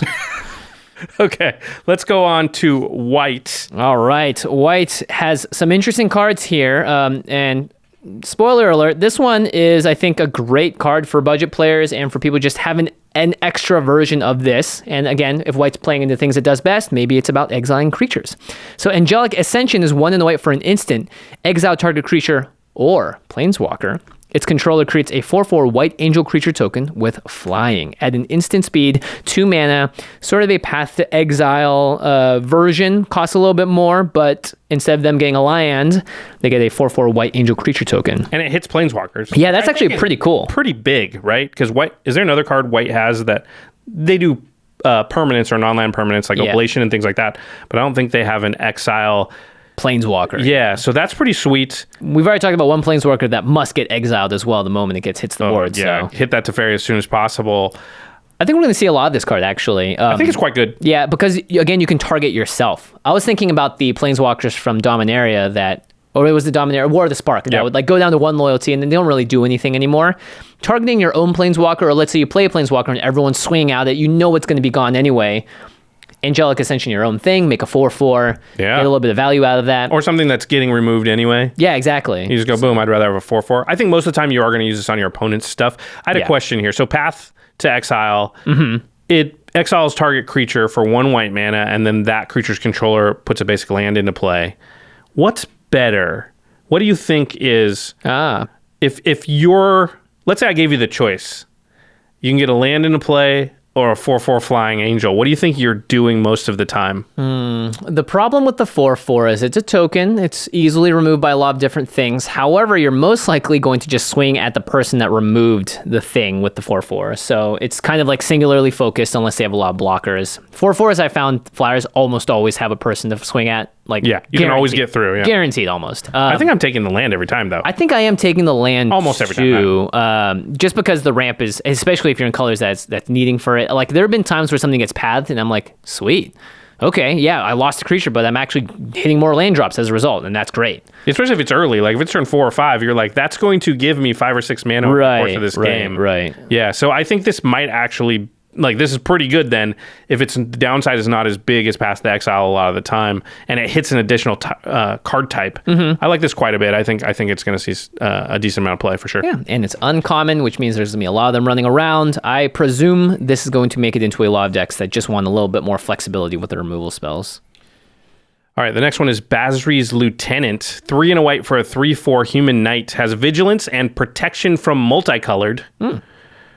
When Basri's Lieutenant enters the battlefield, you put a 1/1 counter on target creature you control. Could put it onto Basri's Lieutenant, which would make it a 4/5. Wow. And then whenever Basri's Lieutenant or another creature you control dies, if it had a +1/+1 counter on it, you create a 2/2 white knight creature token with vigilance. So your stuff with 1/1 counters on it turns into knights. Right. That's kind of cool. With Cathar's Crusade, now you're putting +1/+1 counters every single time you lose a creature. With a sack outlet, now you're making a ton of mana, and you're just making infinite mana. Right, because you that's a sack a creature that has a 1/1 counter on it, and then it creates a knight, which enters the battlefield and gets a 1/1 counter from Cathar's Crusade. And then, just do it over and again. That's a mono white infinite mana combo right there, which is kind of cool if you're using the altars. Yep, that's pretty good. Bloodsport Thrinax is a 2/3 2/2 with Devour 1, so you can sacrifice any number of creatures, and then this creature enters the battlefield with that many +1/+1 counters on it. And it says each other creature you control enters the battlefield with an additional X +1/+1 counters, where X is the number of +1/+1 counters on Bloodsport Thrinax. So that's just a way to make sure that all of your creatures are coming in with those +1/+1 counters. Same thing with the altar too. You can sack. Go. Metallic Mimic, you name knights. Boom, you get +1/+1 counters onto the knights, right? Oh, yeah, that's right. It's created the 2/2. Grumgully the Generous. There's a lot of things that are +1/+1 counter themed decks. Renata. There's a lot of stuff that basically says if you have a creature coming to play, it's going to get a +1/+1 counter, which with Basri's Lieutenant means that every time you sack that creature, it comes back as a knight with a +1/+1 counter that continues, because Basri's Lieutenant does not say when... it or another non-token creature you control dies. Yeah. It's just any time, Zemek Guildmage is a card where you can pay a green and blue to remove +1/+1 counters and draw a card, but now you're going into the green, blue, white decks. It also has the activated ability that same as like Cathar's and everything, where every creature for this turn that enters the battlefield under your control comes in with a +1/+1 counter. So again, with the knights, you just sack. Yep. Sack. Gave, Guru of Spores. There's a billion ways to go infinite with Gave. Basri's Lieutenant works in this kind of deck, obviously. So I think mono white is actually getting a bit of a fun boost here with Basri's Lieutenant. There's a lot of value stabled on this card. It doesn't say draw a card, doesn't ramp you, but it does make a lot of creatures, and there are ways to go infinite with it. Yeah, going to work a lot in Aristocrats decks too, right? Which is like, I'm not going infinite, but this just allows me to sack my creatures twice. Right. You get 2 creatures. So, yeah. All right. The next card is pretty interesting. It's called Idol of Endurance. 2 and a white for an artifact. When Idol of Endurance enters the battlefield, exile all creature cards with converted mana cost 3 or less from your graveyard until Idol of Endurance leaves the battlefield. Hey, okay, interesting. Then you could pay 1 and a white and tap the Idol of Endurance, And it says, until end of turn, you may cast a creature spell from among the cards exiled with Idol of Endurance without paying its mana cost. So you can only cast one, but it gives you access to all the 3 CMC or less cards that you exiled out of your graveyard earlier. Yeah, all the creatures. Interesting. Yeah. So this is kind of pseudo card draw, and it's repeatable, right? Mm-hmm. So, and I mean, I like this quite a bit. Obviously, when you play it, you have to have a lot of 3 CMC things, because if you only have like 2, well, you're only going to be able to get 2 cards off this, which makes it not that great. It's still 2 cards that mono white typically wouldn't have as much access to unless you're playing like a Sun Titan, right? And it's limited because you can't get any card. It's only 3 CMC or less creatures. But if you're doing some self-mill, or you play this a little later in the game and you can reliably get like 4 to 5 plus cards, this is actually a decent engine. And this actually could be a little better than just drawing a card, because, you know, when you just say draw a card, you can get a land when you don't need one. This gives you a choice of a certain amount of cards, so it's a little more powerful than just drawing cards. Interesting how they're sort of trying to give white some card advantage and some card draw here. I kind of like it. And of course, there are some interesting interactions too with how it's worded. Yeah, definitely would want to untap this if I can, but I think Tayam is, you know, again, this is a card that Josh tried to build and went, nah. It's going to be really good, but it's also going to be a lot of accounting and dirt. Yeah. Yeah. So Tayam wants to, you know, return permanents with CMC 3 or less from your graveyard to the battlefield and wants to mill. So Idol of Endurance feels like it has a good fit there. Luris is another card that wants to cast cards that with CMC 2 or less from your graveyard. So I could see a really like low to the ground deck here. So that most of your cards are there and they're mostly creatures, and you're likely to get a lot of stuff off Idol. Yeah. Yeah, but the only problem is, again, you can only use it once a turn because you have to tap it. So if you can find ways to untap this, but then you're reaching outside of the colors of mono white. And I think a lot of times we rate cards on this show, if they are white, to look if they do a good benefit to mono white, because it's like, yes, you can put this card in any deck and probably find a better version of it or something that has more value. So I'm primarily looking at this in mono white, maybe 2 color decks to see how it works out. Yeah, with red too. I think it's because they often have a lot of small creatures, so this could be useful there. You can definitely endure with like recasting them a bunch. Tesa Orja of Scion is a card that where you're sacrificing white creatures to exile a target creature, so I can sort of get them back. Tashar, Ancestor's Apostle. Whenever you cast a historic spell, return target creature card with CMC 3 or less from your graveyard to the battlefield. So again, there's a theme emerging here, which is just 3 CMC or less creatures / permanents. That's nice though, because it does mean that like your deck can really function with a lot of synergy, because if you keep all your creatures 3 CMC or less, you actually have enough payoffs maybe now for that to be a thing. Right. I like that. Yeah, and Josh Kim plays in the Leshy deck that might want to play a card like this, it's a Mardu deck, is constantly looking for ways to generate a little bit more value. So this, I mean, again, these 3 CMC cards, Alessia cares about creatures with power 2 or less from your graveyard. So Idol of Endurance seems like I enjoy where this is going. I'm like, all right, cool. I'm down with this. This is pseudo mono white card draw. It's an interesting effect. You have to jump through a tiny hoop to get there, but hey, not bad. Not that bad. Okay, let's go to Magical Christmas Land for a second here with a cool interaction. My favorite place to be. Okay, so Sir Conrad, we've been talking a lot about lately. Do you want to read it real quick? Yep. It's a 3/black legendary 5/4. Whenever another creature dies, or a creature card is pinned to a graveyard anywhere other than the battlefield, or a creature card leaves your graveyard, Sir Conrad deals 1 damage to each opponent, and you can pay 1 in the black to have every player mill the top card of their library into their graveyard. So anytime a creature goes to the graveyard from anywhere, it deals 1 damage for each of those creatures.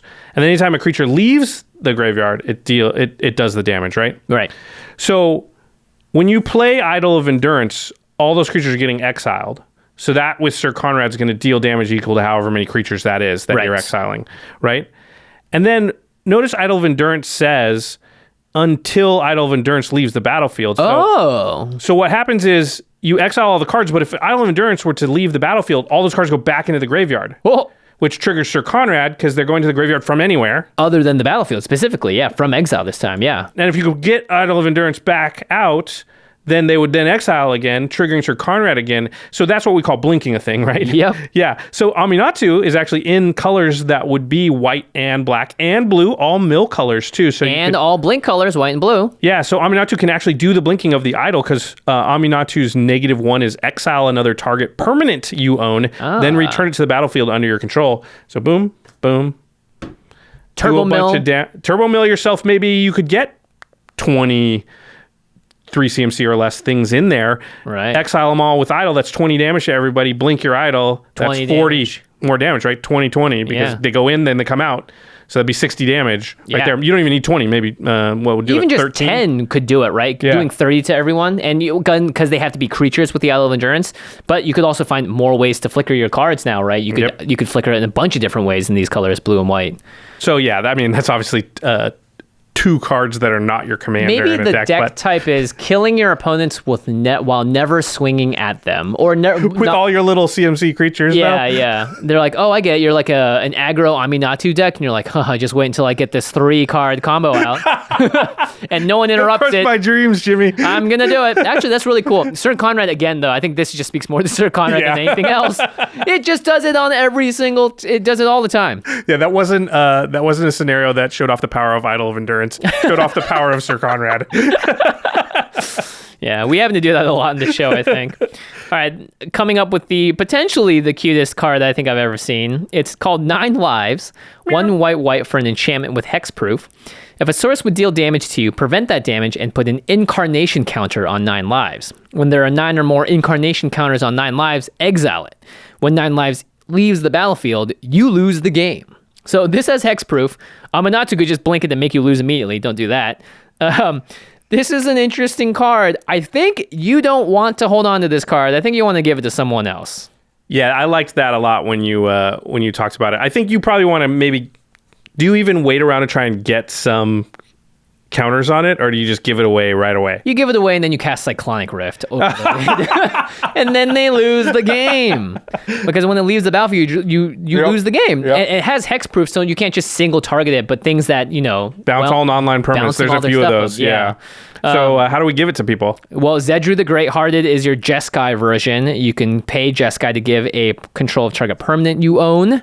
Aminatu is definitely not good here. Nope. Solemnity is also an interesting card because players can't get counters, and you can't put counters on artifacts, creatures, enchantments, or lands. So this is one if you want to keep it for yourself. You for getting damage dealt to you forever, basically, because you can't put the counters on it. If you give this to someone else, they also can't have the counters on it. So they'll be like, oh, what a great gift, and then you bounce it somehow.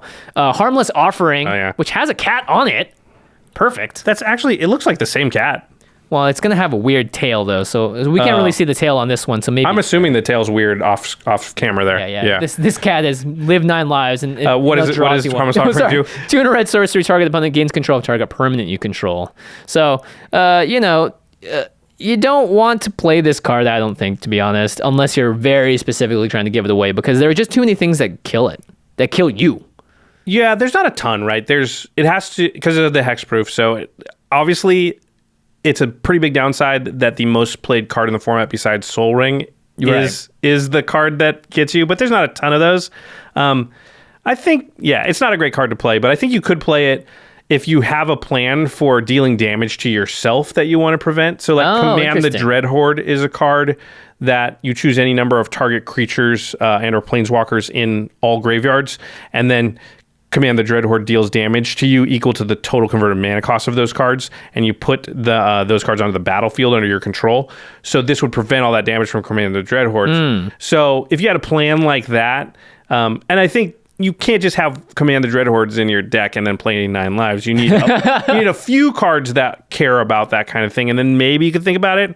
Also, you could run Stifle effects and some other things to save yourself from the trigger if you had to. Yeah. That's a lot to build around. You know? Yeah. You wrote Angel's Grace here, which says you can't lose the game this turn. Your opponents can't win the game. It's also a mono white card. So maybe there is a deck that is kind of just you can never touch me. I have cards like 9 lives. Maybe you have a couple ways to remove counters off it. And if you happen to draw your Cyclonic Rift, I will have an answer in hand to stifle the trigger or do something and still survive Angel's Grace or whatever.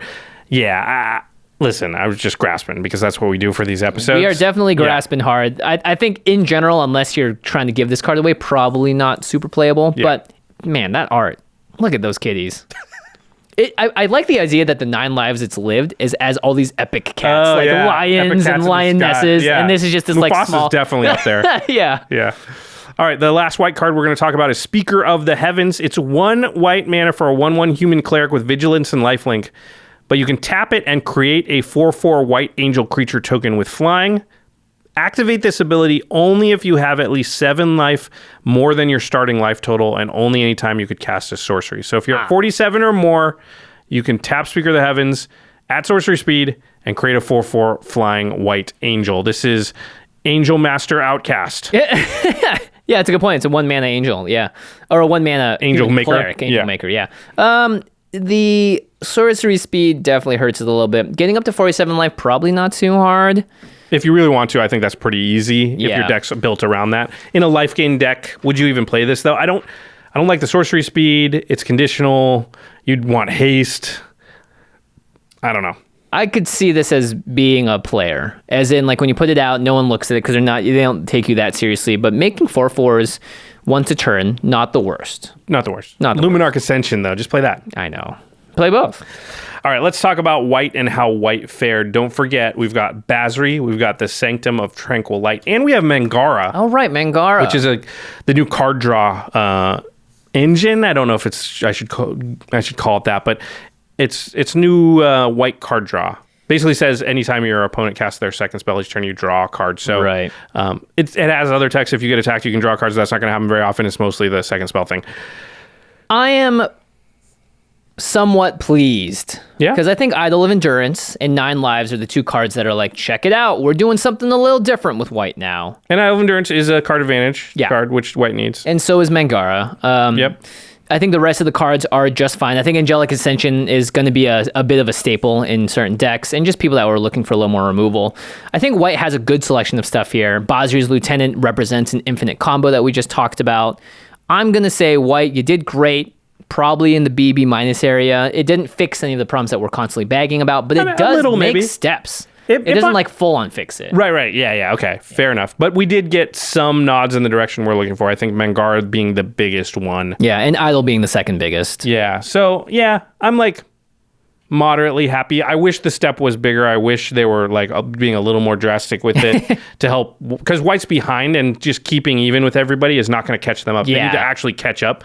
So this is like what I would consider to be on par with like green and what everybody usually does, but which is an improvement because white usually is actually actively falling behind. Right. But we actually want white to be actively catching up. So I think we could do a little better, but this is not like anything to really complain about. Yeah, they're making steps in the right direction. And again, keep in mind the Wizards makes cards 2 years in advance sometimes. So this means that if we were complaining about white 2 years ago, this is how they're starting to see it now. Yeah. So I'm very interested to see what happens in the rest of the year.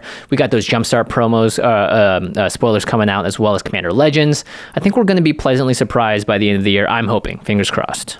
All right, that's going to do it for part 1 of our set review. We'll be finishing up part 2 with the rest of the colors, plus the artifacts, the multicolored cards, the lands, and we're going to be tackling everyone's favorite questions, which is what we think the most powerful new card in the set is. Is it Teferi? Is there something on the next episode even more powerful? Only one way to find out. There might actually be. There's one I think is in contention for sure. Mm-hmm. And then we're also going to answer what is our favorite new card. Which 9 Lives. Yeah, isn't always the most powerful new card. It's got the cats. All right, to the listeners, what is your favorite card that we talked about on today's episode? Which do you think is the most powerful? Are there any cards in green or white that you think are awesome that we did not talk about? Or combos that we didn't realize? We know we almost made a mistake with the infinite combo, so you can stop typing that comment if you're still somehow typing it. They've been typing it forever then. Yeah, they've just been like, and then you mess this up, and then you mess this up. They don't sound like that, by the way. So, yeah, please let us know. You can comment, you can tweet at us, Instagram, Twitter, Facebook. All of those are legitimate places to talk to us. And hey, talked about a lot of cards today, talked about a lot of combos, and I know some of you out there are itching to make a new mono white deck or a new Boros deck with some of these additions. So go ahead and go to cardkingdom.com/commandzone if you want to pick up any of those singles or sealed products. And let's say you want to draft M21 or you want to get a Jumpstart on Jumpstart. The cards being spoiled for it already look really exciting, and I think that play format is something that I would just love to have, right? A box of that always. Mm-hmm. Take it to a convention, whip it out, brill a deck together, and play immediately. Sounds like a lot of fun. So yeah, definitely cardkingdom.com/commandzone is the place to get all your stuff. And when you get all of those cards, you really do want to protect them. You want them to remain in pristine condition, especially if you pull like a Teferi or something. I have a feeling that card's going to be worth quite a bit just from Commander demand. And there's 4 different versions of it as well, a showcase frame. So there's lots of cool things to protect this time around. So make sure you get clip sleeves. You get some perfect fit sleeves. You know, Jimmy does this. He likes to double sleeve the stuff, keep them really, really safe. Yeah. UltraPro really does make the best stuff to protect your stuff. Played on a nice UltraPro playmat. I think they even have Teferi themed playmats and sleeves and deck boxes too. So if you want to go all in on Teferi, then UltraPro has you covered for sure. Yeah, definitely make everyone like you more because Teferi, everyone loves Teferi, right? You never see anyone You never complain see about Teferi and people go, they never do that. Never. Never, ever. All right, we're going to skip the end step because this is a set review in 2 parts. We'll cover the end step on part 2. So no end step on this episode. All right. Big thanks, as always, to our editing, graphics, and logistics team here at the Command Zone. We've got Ashlyn Rose, Craig Blanchett, Lady Danger, Manson Lung, Jake's Boss. Who is Jake's Boss? Us? Hey, yeah. Josh Murphy, Alfred Estaka, and Sam Waldo. And special thanks to Geoffrey Palmer, who does the living card animations that begin and end each of our shows and sit behind us here on set. You can find Geoffrey at Living Cards MTG on Twitter. All right, everyone, keep playing. Let us know what cards you're excited about in the comments, and we'll see you next time. Keep activating your loyalty abilities on everyone else's turn. Have fun with that, everybody. Oh, boy. All right, peace. Bye.